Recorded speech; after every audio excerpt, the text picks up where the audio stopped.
Hi friend, কেমন আছো সবাই? আশা করি ভালো আছো। তো তোমাদের সাথে আজকে একটা অভিজ্ঞতা শেয়ার করি। সোশ্যাল মিডিয়ায় খুব কয়েকদিন ধরেই চলছিল ভূতের রাজা দিলবর রেস্টুরেন্টের অ্যাড।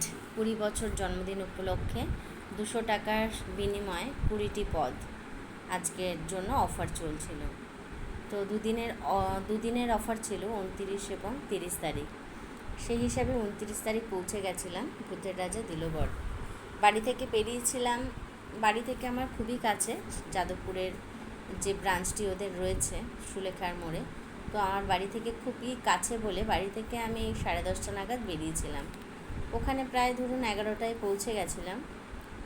তো অনেক কিছুই শেয়ার করার আছে, ভিডিওটা আশা করি শুরু থেকে শেষ অবধি শুনবে। যদি ভালো লেগে থাকে, আপনাদের উপকারে লেগে থাকে কারোর, তো অবশ্যই শেয়ার করে দেবে এবং লাইক কমেন্টস যেটাই ভালো লাগে সেটাই করবেন। তো চলে আসি ভূতের রাজা দিলবরে।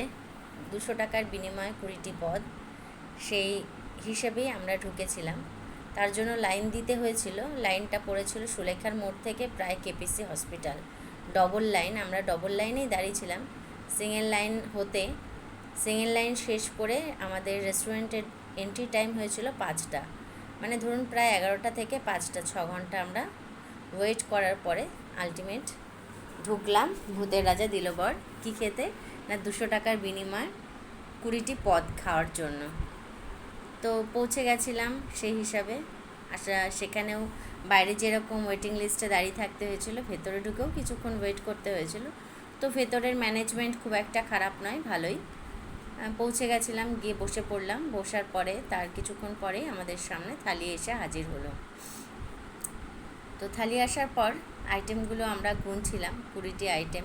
যেভাবে সোশ্যাল মিডিয়া জুড়ে অ্যাড দেওয়া হয়েছিল যে বাসমতি রাইস সাথে পোলাও থাকবে এবং 20টি পদ থাকবে। তো থালা আসার পর দেখলাম ভাজা দিয়েই ম্যাক্সিমাম, মানে প্রায় 15টা পদ করে নিয়েছে। যেমন কুমড়ো ভাজা, শাক ভাজা, দেখতেই পাচ্ছ, আলু ভাজা, পটল ভাজা, পাঁপড় ভাজা, একটা পনির ফ্রাই করে দিয়েছে ওপরে কোটিন দিয়ে, চিকেন পকোড়া, এইসব দিয়েই প্রায় 15টা আইটেম করে দিয়েছে। তো 20টা আইটেমের মধ্যে 20টা আইটেম আলটিমেট ছিল না। শেষ অবধি গুনে দেখেছিলাম 17টা অবধি আইটেম ছিল। মানে এই ভাজা ঠাজা নিয়েই আমি বলছি। শুক্তো, ডাল, পাবদা মাছ, চিকেনের আইটেমের মধ্যে চিকেন পকোড়াটাই করে দিয়েছে 1 পিস। আর মাটন তো অতি জঘন্য, 2 পিস করে মাটন। তো অতি জঘন্য লেগেছে মাটনটা খেতে। জানি না কার কেমন লেগেছে, আমার একদমই ভালো লাগেনি। তো এই হচ্ছে, এই যে এসে গেছে ভূতের রাজার ভূত আমাদের সামনে একটু। তো তাকে একটু ক্যাপশনে তুলে ধরলাম। এই হচ্ছে খাবারের আইটেম। তো রাইসটা যে কোয়ান্টিটিতে ছিল, যে কারণে তোমাদের সাথে শেয়ার করছি আমার অভিজ্ঞতাটা, সেটা হচ্ছে রাইসটার কোয়ান্টিটিটা তোমরা আশা করি দেখতেই পাচ্ছ কতটুকু রয়েছে। তার সাথে এতগুলো আইটেম দিয়ে রাইসটা মানে কমপ্লিট করাটা মানে খুবই, কি বলবো, দুঃখজনক। সাথে আরেক প্লেট রাইস না হলে, আমরা 3জন গেছিলাম, তো 3জনের মধ্যে এইটুকু রাইস দিয়ে এতগুলো আইটেম খাওয়া সম্ভব নয়। তো সেই কারণে আমরা আরেকটা রাইস অর্ডার করেছিলাম। 1 প্লেট রাইসের জন্য প্লেটটা নিচ্ছে 200 টাকা। তো রাইসের কোয়ান্টিটি তো ওইটুকুই, সেই হিসাবে 20টা পদ কী করে খাবে? মানে ব্যবসা যে এইভাবে করতে হয়, সেটা ভূতের রাজা দিলবর থেকে হয়তো আমাদের শেখার একটা জায়গা, বিশাল বিশাল একটা খুব সুন্দর জায়গা, যেখান থেকে আমরা অনেক কিছুই শিখতে পারলাম বিজনেস সম্বন্ধে। তো 1 প্লেট রাইসের জন্য তারা নিয়েছিল 115 টাকা।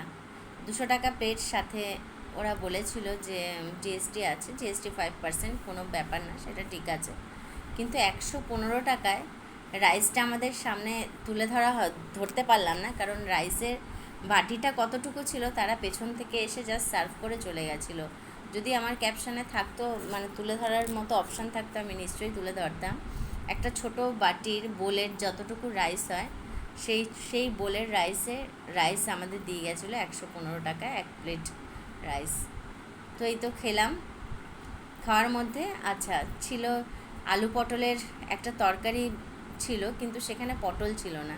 তো আইটেমটাকে দুটো করার জন্য ওরা আলুটাকে আলাদা করে একটা আলুর দমে পদ করে দিয়েছে এবং পটলের 1 পিস হয়তো ঢুকে সেটাকে আলু পটলের তরকারি করে এটা দুটো আইটেম করে নিয়েছে। মানে এইভাবেই চালাকি করে আমরা হয়তো ভাবছি 200 টাকায় আমরা অনেক ভালো রাজশাহী প্লেট খেতে গেছি, আলটিমেট এই প্লেটটা যদি আমরা কোনো নর্মাল একটা রেস্টুরেন্টে বা বাইরে কোনো হোটেলে যদি খেতাম, এই প্লেটটা আমাদের 100 টাকার মধ্যেই চলে আসতো। তো এই হচ্ছে আমার অভিজ্ঞতা ভূতের রাজা দিলবর সম্বন্ধে। 20 বছরের তাদের সেলিব্রেশন চলছে জন্মদিন উপলক্ষে। তো আমার এই প্রথম যাওয়া, আশা করি আজকেই শেষ যাওয়া। আমি হয়তো আর এই প্রলোভনে, বিশেষ করে ভিডিওটা এই কারণেই করা যে সোশ্যাল মিডিয়ায় কোনো কিছু অ্যাড দিলেই আমাদের উচিত নয় সেখানে পা বাড়ানো। তো ভেবেচিন্তেই সোশ্যাল মিডিয়ায় অ্যাড দেখে বন্ধুরা আগামী দিনে তোমরা চলো। আমার অভিজ্ঞতা থেকে বললাম, আশা করি তোমাদের এই ধরনের অভিজ্ঞতা হয়তো কিছু তোমাদের সঞ্চয় আছে।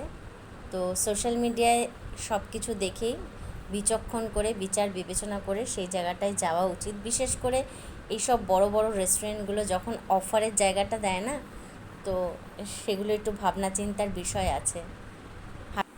হাস্যকর বিষয় এটাই, দীর্ঘ 6 ঘন্টা অপেক্ষা করে 200 টাকার প্লেট আমরা খেতে গেলাম, আর তার সাথে 115 টাকার ভাত অ্যাড করলাম।